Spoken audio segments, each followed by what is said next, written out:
1 number ক কাঁহেৰে তৈয়াৰী দুবিধ সামগ্ৰীৰ নাম লিখা উত্তৰ কাঁহী বাতি খ বাঁহেৰে তৈয়াৰী দুবিধ সামগ্ৰীৰ নাম লিখা উত্তৰ জাকৈ ডলা গ অসমৰ 4টা কুটিৰ শিল্পৰ নাম লিখা উত্তৰ কাঁহ শিল্প বয়ন শিল্প মৃৎশিল্প বাঁহ-বেত শিল্প ঘ 3বিধ স্থানীয়ভাৱে পোৱা কেঁচা সামগ্ৰীৰ নাম লিখা উত্তৰ বাঁহ-বেত পাট মুগা কাঠ ইয়াৰ পিছত 2 নম্বৰটো আছে 2 নম্বৰ তলত উল্লেখ কৰা সামগ্ৰীসমূহ কোন কোন কুটিৰ শিল্পৰ লগত জড়িত তাৰ এখন তালিকা প্ৰস্তুত কৰা সেই তালিকাখন মই উত্তৰটো এনে ধৰণে দি দিছো 2 নম্বৰ উত্তৰ টেকেলি মৃৎশিল্পৰ লগত জড়িত বটা কাঁহ শিল্প মেখেলা চাদৰ বয়ন শিল্প কাঁহী বাতি কাঁহ পিতল শিল্প চাকি মৃৎশিল্প লুটা পিতল শিল্প ৰিহা বয়ন শিল্প গামোচা বয়ন শিল্প শৰাই পিতল শিল্প চেলেং চাদৰ বয়ন শিল্প বানবাতি কাঁহ শিল্প ঘটি বাঁহ পিতল শিল্প হেতা কাঁহ পিতল শিল্প গছা পিতল শিল্প ইয়াৰ পিছত 3 নম্বৰটোত দিছে কাৰ চিনৰ সহায়ত সোঁফালৰ অংশৰ লগত বাওঁফালৰ অংশ মিলোৱা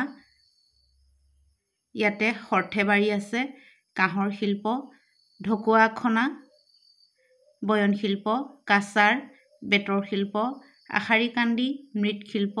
হাজো পিতলৰ শিল্প শুৱালকুছি বয়ন শিল্প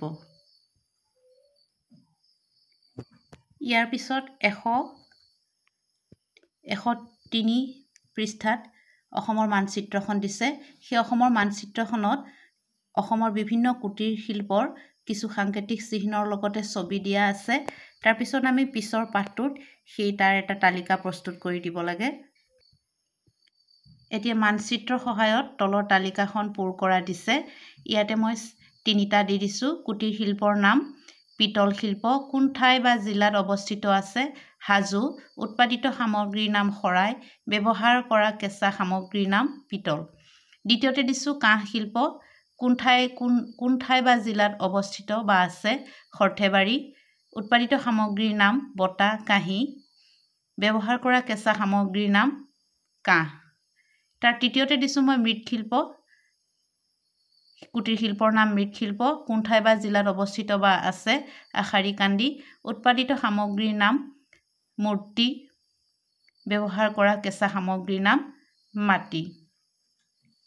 যিসকলে মোৰ ভিডিঅ'টি চাই ভাল পায় তেওঁলোকে এটা লাইক কৰিব